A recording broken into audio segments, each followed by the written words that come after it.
I love TVs, and my wife will be quick to tell you that I've spent a little bit too much money on TV over the past few years. So I have an interest in this space. I've spent more hours than I would like to admit poring over reviews and trying to find the right television at the right budget that will produce the best picture quality, yada, yada, yada. So I have quite an interest in this space, which is why the latest IPO by Vizio has caught my attention. We have a story here on Wall Street Wire News. You've probably heard of Vizio before. It's a company which is a number 2 player in television market share. It's just been around since 2002, but has sold over 80 million TVs in that time. And you see them all over Costco and Best Buy and selling high definition TVs at cutthroat prices. Now, it's not just that they're selling big TVs cheaply. Vizio TVs are actually pretty good. And if you're at all familiar in the TV market, and if you've been like me searching over reviews, you may have heard of Rtings, which is basically the mecca of TV reviews and reviews for electronics. But their best TVs for the winter of 2021, listing the 6 best. And yes, a Vizio TV makes that list. So this is not just a cutthroat company that's just pumping out cheap TVs. They actually have found a really good sweet spot to be able to get enough quality out for the price, which is what consumers like me and you are always looking for when you're trying to buy a consumer electronic product, or any product for that matter. But the interesting thing about this IPO is that it's not just that they're selling a lot of TVs. It's not just that they've been able to produce good quality TVs cheaply. It's that they've been able to leverage that into streaming. And one of the big money makers as we continue through this article is SmartCast. Vizio is touting its streaming business as the major growth story for investors to get behind. They introduced SmartCast in 2016. And since the launch, it has helped Vizio secure recurring revenues from deployed TVs into streaming business known as Platform Plus, which is essentially what they did. Was old Vizio TVs, I'll just pop out of the article for here. Vizio TVs, in fact, I own one. It was a budget model, which is served very well, but the interface is pretty crappy.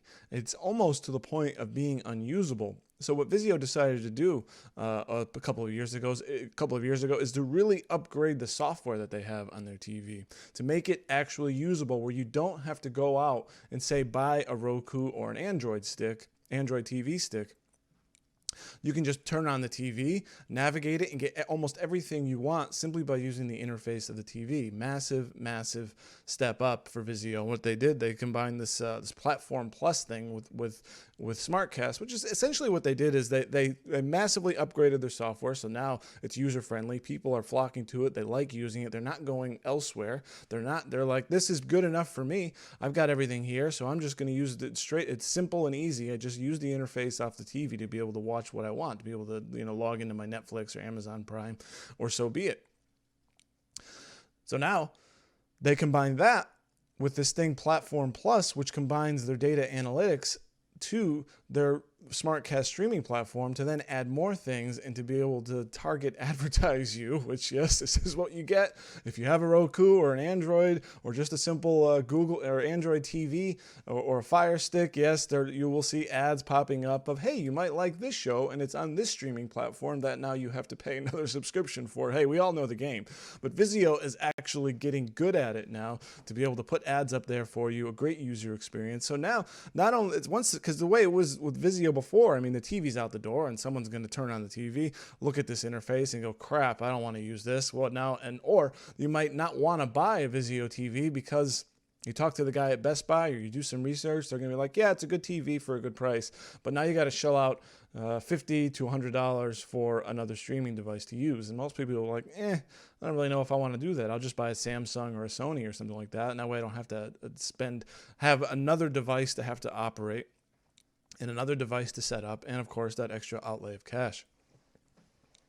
The streaming business generated 38%, continuing here with the article, of total gross profit for 2020. So it's not even, so now the streaming business is becoming a larger share. It's not just about TVs now, and I think this is a great time for Vizio to come out with an IPO. They've established themselves as a massive seller of TVs, and now they have a usable interface for people, and people love it. They're going to stick with it, and that just makes Vizio TVs even more appealing. Now, It's not all roses, although I am high on this. There are some challenges, which is to be able to add all of the content that it needs. It mentions here, this article here from Yahoo, saying that when Disney Plus launched, it wasn't available for SmartCast TV, and apparently you still cannot get HBO Max, which is Warner Media's new rebranded streaming platform that combines HBO and Warner movies and things like that.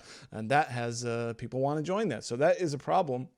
You still say, well, Vizio, you've upgraded, and now you've upgraded your software, and now you've found a way to make money off of that upgraded software because people like it and they're using it. But if you don't have everything that I subscribe to, well, now I'm back to the same problem that we discussed a minute ago, which is, well, now I got to go buy a Roku, or I got to go buy a Fire Stick, or forget it, I'll just go buy another TV. So I think the future is bright, up and up on it. I like Vizio a lot. I'm a fan of this, and it's great to see that they found another way to get revenue streams beyond just selling the TV out the door. Now they can continue to monetize those who own those TVs. So I think that's great. All caution is you have to get every single streaming service on your platform. Otherwise, it will be a deterrent and people will just check off. They're not going to go back to your SmartCast if you don't have everything. They're going to go out and they're going to buy that Roku or just go out and get another TV. So that is the only caution I have. They have to get ahead of this game and become one of the main players. But this could be it. This IPO could be the thing that gives them the boost. Just a notable thing: 25% of this company is actually going to be owned by Foxconn out of Taiwan. But for now, this is an American company, so it's good to see an American electronics company come out with to do well and to potentially gain some market dominance. I think that's a positive thing. I am high on Vizio, so you should all keep a lookout for this IPO. This might be one you want to get in on because the future does look bright for this company. Well, I want to know what you think about all this. What do you think about the TV market? Do you agree with me in my assessment here on Vizio? Let me know below. If you actually own a Vizio and you're using the SmartCast, how does it compare to other services that you've used? And what do you think about Vizio and this IPO? Let us know in the comments down below. If you're here on Wall Street Wire News, we'd love it if you would subscribe to our totally free email newsletter. If you're watching here on Facebook, please hit the like button, share this video with your friends, and of course, head on over to Wall Street Wire News, where you get today's market in minutes. Thanks for watching.